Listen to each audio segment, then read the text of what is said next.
মই বৰ্তমান উপস্থিত আছোঁ গেলেকী বিষ্ণুপুৰ আদৰ্শ গাঁৱত। ইতিমধ্যে আপোনালোকে জ্ঞাত হৈছে যে যোৱা দুদিনমানৰ পৰা এই ঠাইতে গেছ নিৰ্গমনৰ এটা ঘটনা সংঘটিত হৈছে। ONGCৰ পাইপলাইন ফুটি ইয়াৰে এজন স্থানীয় কৃষকৰ অৰ্থাৎ তেওঁলোকে ইয়াতে ব্ৰইলাৰ এখন ফাৰ্ম আছিল আৰু এই ফাৰ্মৰ মাজতে আচলতে এটা ফুটা ওলাইছিল আৰু সেই ফুটাৰ পৰাই অবিৰতভাৱে গেছ নিৰ্গমনৰ ঘটনা সংঘটিত হৈ আছিল। ইতিমধ্যে সংবাদ মাধ্যমত এই কথা সবিস্তাৰে প্ৰচাৰ হৈ আহিছে। মই কিছু দৃশ্য মোৰ সতীৰ্থক দেখাবলৈ অনুৰোধ জনাম। আৰু এইটোৱে পইণ্ট ইতিমধ্যে ইয়াতে ONGC বিভাগীয় কৰ্তৃপক্ষই আহি কিছু কাম কৰিবলৈ তেওঁলোকে যত্ন কৰিছে আৰু এই ফুটাটো যিটো গেছ নিৰ্গমনৰ যোন ঠাইত আচলতে এই ঘটনাটো সংঘটিত হৈছিল সেই ঠাইডোখৰত আচলতে এই গেছ নিৰ্গমনৰ যিটো ঘটনা সংঘটিত হৈছিল এই ঘটনাটো আচলতে বন্ধ কৰিবৰ বাবে তেওঁলোকে চেষ্টা অব্যাহত ৰাখিছে। কিন্তু এই মুহূৰ্তলৈকে তেওঁলোকে এই যিটো ফুটা আছিলে এই ফুটাটো এতিয়াও বন্ধ কৰিব পৰা নাই আৰু অহৰহভাৱে সেই ফুটাটোৰ পৰা গেছ নিৰ্গত হৈ আছে আৰু পূৰ্বতকৈ যথেষ্ট ডাঙৰ হৈ গৈছে। আৰু এই আমি এতিয়া সেই ঠাইডোখৰলৈ গৈ পেলাই পৰিদৰ্শন কৰি দেখিলোঁ যে ফুটাটো প্ৰথমতে যিটো আছিলে যেনেধৰণে আপোনালোকে প্ৰথম পৰ্যায়ত সংবাদ মাধ্যমত প্ৰত্যক্ষ কৰিছিলে তাতকৈ যথেষ্ট ডাঙৰ হৈ গৈছে আৰু এইবাৰ অলপ বেছিকৈ সেই ঠাইৰ পৰা গেছ নিৰ্গমনৰ ঘটনা সংঘটিত হৈছে। আৰু ইতিমধ্যে স্থানীয় ৰাইজক ONGC কৰ্তৃপক্ষৰ ফালৰ পৰাই হওক বা প্ৰশাসনৰ ফালৰ পৰাই হওক এই ঠাইতে কোনো ধৰণৰ জুই ধৰিবলৈ বা তেওঁলোকে ঘৰতে খোৱা বোৱা এনেকুৱা ধৰণৰ কাৰ্যবিলাক কৰিবলৈ মানা কৰিছে, তেওঁলোকে হাক দিছে। আৰু ONGC ফালৰ পৰা আমি জানিব পৰা মতে যোৱা কালিৰ পৰা হয়তো খাদ্য সামগ্ৰী কিছু যোগান ধৰিছে বুলি কৈছে। কিন্তু তাৰ মাজতে কিছুৱে অভিযোগ কৰিছে যে পৰ্যাপ্ত পৰিমাণৰ খাদ্য সামগ্ৰী ONGC বিভাগীয় কৰ্তৃপক্ষৰ ফালৰ পৰা বা ONGCয়ে যোগান ধৰা নাই। মই ইয়াৰে স্থানীয় এগৰাকী ব্যক্তিৰ ঘৰ দেখাবলৈ অনুৰোধ জনাইছোঁ। এগৰাকী মহিলা আছে আৰু এই একেবাৰে খাদটোৰ কাষতে লাগি আছে এওঁলোকৰ ঘৰ। মই এওঁলোকৰ ওচৰলৈ আহিবলৈ যত্ন কৰিম। বাইদেউ, মই ইয়াৰ পৰাই সুধিছোঁ, ওলাই আহিব নালাগে, যে এই ঘটনাটো কেইদিন হ'ল আজি সংঘটিত হোৱা? বিভাগে কোৱা মতেতো 3 মাহমান হ'ল বুলি কৈছে। হয় হয়। তেতিয়া ইমান গম পোৱা নাছিলোঁ নহয়, এতিয়া আজি 4 দিনমান হৈছে। 4 দিনৰ পৰা কি হৈছে এতিয়া? 4 দিনৰ পৰা এইবোৰ চোৱা চিতা কৰিয়ে আছে, কাম লাগিয়ে আছে। আপোনালোকে ঘৰত জুই ধৰিছেনে? জুই ধৰা বন্ধ কৰিছে কাৰণে নাই জ্বলোৱা। হয় নেকি? বন্ধ কৰি থৈছে? কোনে বন্ধ কৰিছে? এইটো তেওঁলোকে কৈছে আৰু বন্ধ কৰি থৈছে। কিবা আপোনালোকক খোৱা সামগ্ৰী যোগান ধৰিছেনে? খাদ্য সামগ্ৰী খোৱা বোৱাটো দিয়াটো দিছে, কিন্তু আমি আনিবলৈ যাওঁ মানে এদায়ে হয়। মানে আপোনালোকে পোৱা নাই? নেপাওঁগৈ। আৰু আপোনালোকে পাব লাগে, একেবাৰে ঘৰৰ কাষতে লাগি আছে। সেইটো আৰু তেওঁলোকে লিষ্ট বনাইছে বুলি কৈছে আৰু লিষ্টৰ মতে কালি এতিয়া নাম মাতি দিছে নহয়। আমাৰবোৰ নাম দেখোন ওলোৱাই নাই। আপোনালোকে একেবাৰে কাষত থাকিও পোৱা নাই? নাপাইছোঁ আকৌ। আজি দিছে নাই? আজিৰ পৰা নাই দিয়া। আজি নাই দিয়া। এতিয়া আপুনি কি খাই আছে? এতিয়া উপায় নাই, ঘৰতে বনাইছোঁ। আপোনালোকৰ বিদ্যুৎ সংযোগ আছেনে? লাইন আছেনে? লাইনটো আছে বাৰু। লাইনটো আছে মানে ধৰক খোৱা বা এতিয়ালৈকে আপোনালোকে ৰন্ধা বঢ়া কৰিব পৰা নাই ঘৰৰ ভিতৰত? নাই কৰা।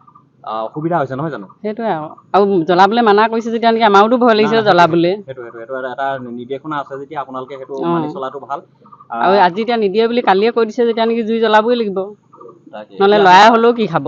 সেইটো এতিয়া আপোনালোকে জুই ধৰিছে নেকি? আজি এতিয়া বনালোঁ আৰু উপায় নাইকিয়া নহয় জানো?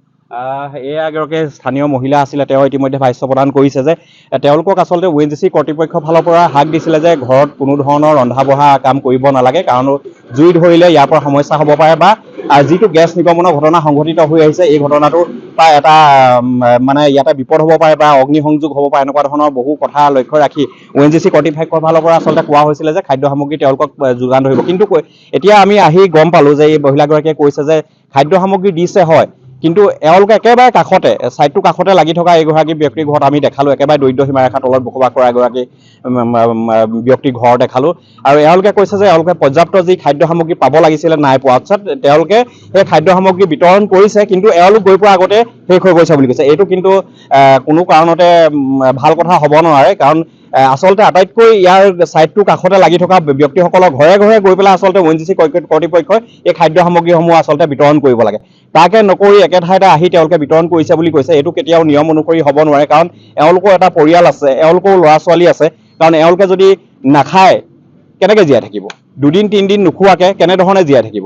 এই কথাখিনি আচলতে প্ৰশাসনেই হওক বা ONGC কৰ্তৃপক্ষ হয় এইখিনি কথা লক্ষ্য ৰাখিব লাগিব। আৰু এই গেছ নিৰ্গমনৰ এই যিটো ঘটনা ইয়াতে সংঘটিত হৈ আছে, যেতিয়াবা গেছ ওলাই আছে, এই ঘটনাটো সম্পূৰ্ণৰূপে ইয়াৰ পৰা যেতিয়ালৈকে উপশম নাপায় তেতিয়ালৈকে কিন্তু ONGC কৰ্তৃপক্ষই ইয়াৰ সমস্ত দায়িত্ব বহন কৰিব লাগে। মই আগতেই কৈছোঁ যে ONGCৰ হেমাহিৰ বাবে এনেধৰণৰ ঘটনা পূৰ্বতেও সংঘটিত হৈছে আৰু এই যি ঘটনা সংঘটিত হৈছে ইয়াতো ONGC হেমাহি বুলিয়ে ক'ব লাগিব। আৰু এই ঘটনা সংঘটিত হ'বই পাৰে। মই ইতিমধ্যে এগৰাকী মহিলাই কৈছে যে ONGC আচলতে তেওঁলোকৰ যি দায়িত্ব আৰু কৰ্তব্য পালন কৰিব লাগিছিলে, কাৰণ এই ঠাইৰ এই অঞ্চলৰ ইয়াৰ এই ছাইডটোৰ কাষতে লাগি থকা যিসকল ব্যক্তিৰ ঘৰ আছিলে তেওঁলোকক আচলতে কোনো ধৰণৰ ঘৰতে জুই ধৰিবলৈ মানা কৰিছে বা ঘৰত কোনো ধৰণৰ এনেকুৱা ধৰণৰ জুইৰ সৃষ্টি হ'ব পৰা কাৰ্য কৰিবলৈ মানা কৰিছে, হাক দিছে আৰু তেওঁলোকে খাদ্য সামগ্ৰী আচলতে যোগান ধৰিব লাগে। তাৰ পিছতো আচলতে অভিযোগ কৰিছে যে তেওঁলোকে আচলতে পৰ্যাপ্ত পৰিমাণৰ যি খাদ্য সামগ্ৰী ONGC যোগান ধৰিব লাগিছিলে সেয়া ধৰা নাই। যোৱাকালি 10 বজাত দিছিলে বুলি কৈছে, কিন্তু বহু লোকে পোৱা নাই, দিনটো লঘোণে আছে।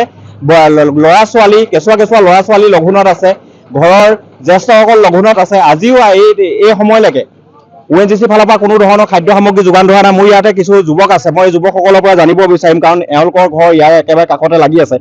প্ৰথমতে মই তোমাৰ পৰা জানিব বিচাৰিম, ঘৰটো কিমান দূৰত? ঘৰটো এইটো ওচৰতে, এইটো লাগি আছে। একদম মুখামুখি হয়।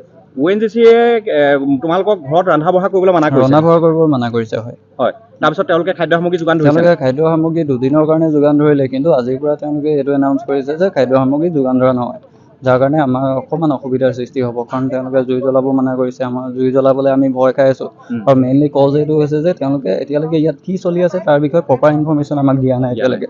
যোনটো তেওঁলোকৰ ONGC অথৰিটি যোনবিলাক আছিলে তেওঁলোকৰ সেইটো ৰেছপনচিবিলিটি আছিলে যে লোকেল পিপল যোনবিলাক আছে তেওঁলোকক যাতে গোটেই প্ৰপাৰ ইনফৰ্মেশ্যনটো দিয়ে, আৰু তাৰপাছত কেনেকৈ মানুহবিলাকে ছাৰ্ভাইভ কৰিব পাৰিব তাৰ বিষয়ে যাতে জনায়।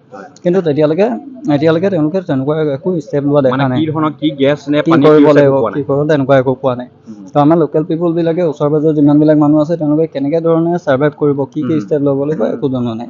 ছেকেণ্ডলি হ'ল যে ইয়াত যোনবিলাক আমি গেছ ওলাই আছে, যোনবিলাক আমি চেণ্ট পাই আছোঁ, আমাৰ চকু টিপোৱাত অকণমান অসুবিধাৰ সৃষ্টি হৈছে, চকুত অকণমান জ্বলা অনুভৱ আমি কৰিছোঁ।